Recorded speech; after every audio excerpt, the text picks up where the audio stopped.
A new toy rolled off the production line at the Wondertainment Toy Factory. It was a cube. The cube was gray and consisted of 6 sides, none of which were in any way differentiated from any of the other 5.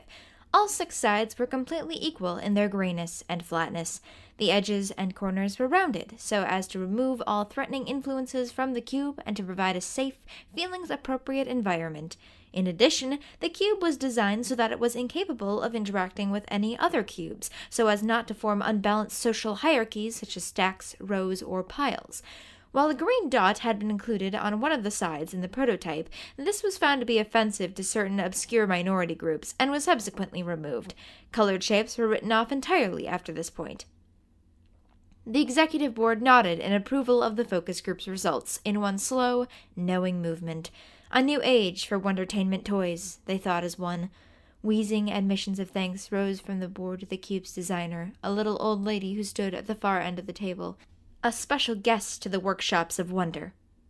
An outside advisor. Nowhere. A tide of rotting flesh swept up around Emma Azelthorpe Brown, throwing itself at the Leviathan in an orgy of scrambling fingers and gnashing jaws. She was ignored. The rotting ones found their prey by the sound of its heartbeat, by the heat of its blood, by the stench of the slow decay of life. Emma had a heart, but it was purely decorative. She watched the rotting ones gorge themselves on the Leviathan's corpse. A few more had crawled out of the monster's burst stomachs, shambling around, half melted by digestive juices and torn by teeth.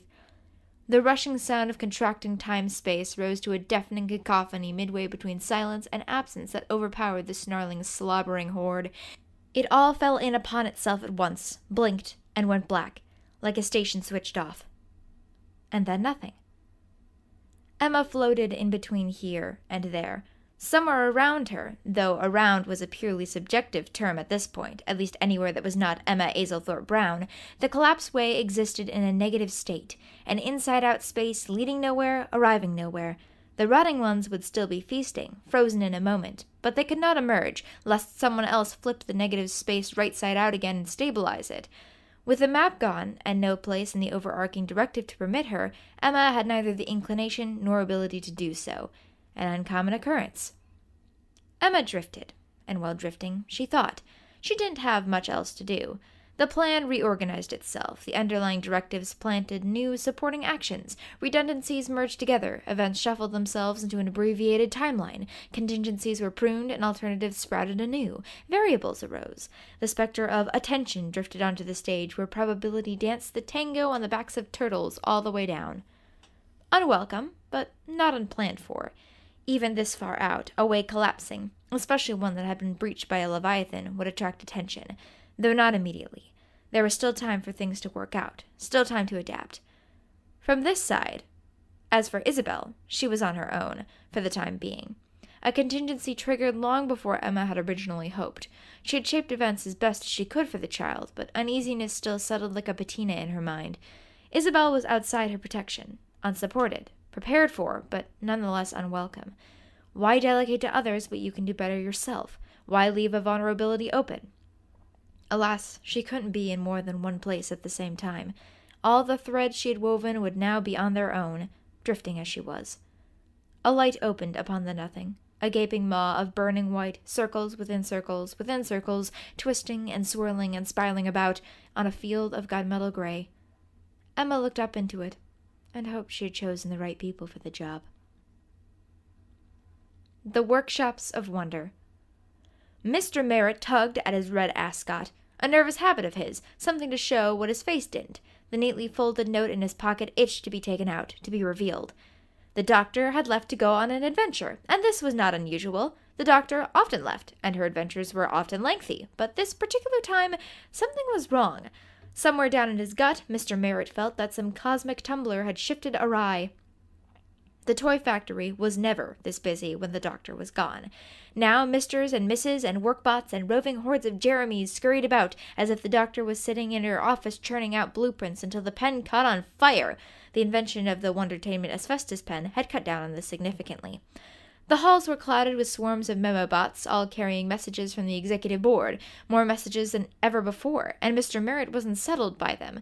The print was too small, and the words were too big, and they all looked incredibly important, but none of them mentioned where the doctor had gone, or the doctor at all. What they did mention was that an outside advisor had been brought in, an advisor that did not sit well with Mr. Merritt. "I'm sorry, could you repeat that?" he asked the little old lady standing in front of him. She had little round glasses and a pink shawl over her shoulders and freshly permed bluish-gray hair and a warm, friendly smile. "It's nothing to worry about, dear. The executive board invited me in as an advisor for the new toy line. You don't need to worry yourself at all." Mr. Merritt glanced at the little old lady's twin bodyguards, two tall robots with gleaming chassis and rubber faces to make them look like people. They did not look fun. They looked wrong to Mr. Merritt. He was used to Wondertainment robots, which had all sorts of knobs and dials and doodly-doos and thingamawhatsits and doohickeys and various other choking hazards. These looked like they were just popped out of the mold and fit together, without so much as a kung fu action grip. "I don't recall the doctor saying anything about you." "I was brought in after she had left for her trip, though I am looking forward to meeting with her when she returns." Mr. Merritt kept a brave face and nodded. Better to just let her go. He didn't like the way her eyes twinkled, or the look of her robotic friends, and the appeal was lessening by the moment. "All right, then, enjoy your stay here," he said with the most genuine cheer he could fake. "Thank you very much. Now, don't get into any trouble now, dear. Wouldn't want you to get involved in any messes while the doctor is away." The little old lady walked off down the hall, her guards clanking alongside her. Did she know? Had she seen through the cracks of his act? Was she weighing her suspicions now? Or had she not picked up on it, and just seen the simple-natured mister who was a bit confused at the change of pace?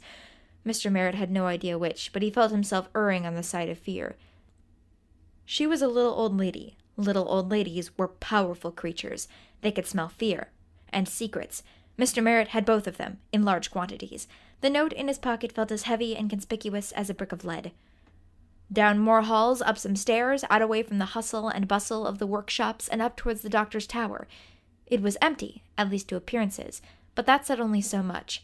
The executive board was not very good at listening, but they were very good at hearing things. Horrible at seeing, but excellent at watching. Mr. Merritt didn't trust them, or the little old lady.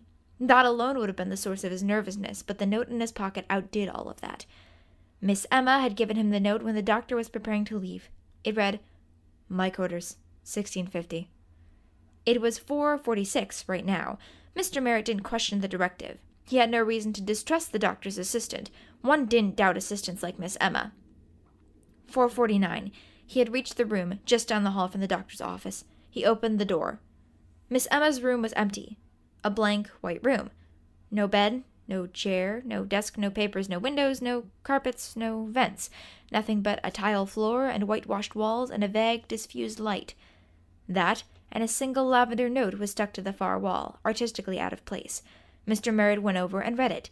The handwriting was perfect, nearly typewritten. "Go into the center of the room and say, 'Hello, are you there? I need help,' in a loud, clear voice." Mr. Merritt pulled the note off the wall and walked into the center of the room. He had no idea what to expect from it. He hoped some sort of help to set things straight. That's what Miss Emma was there for, right? To put things in order. "Hello? Are you there? I need help," said Mr. Merritt in a loud, clear voice. A nothing sound whispered down the back of Mr. Merritt's neck, as if someone was standing in the room behind him.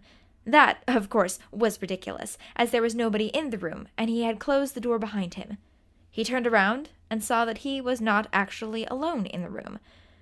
The stranger standing there looked to be a miss with very short brown hair, wearing a ratty blue t-shirt, jeans with frayed hems, and a jacket that had faded from black to gray. They smelled of smoke, the old, stale kind that soaked into clothes. The stranger had their head tilted to the right. "You called?" The voice was bright and cheery, a bubblegum and lollipop's voice. "I did."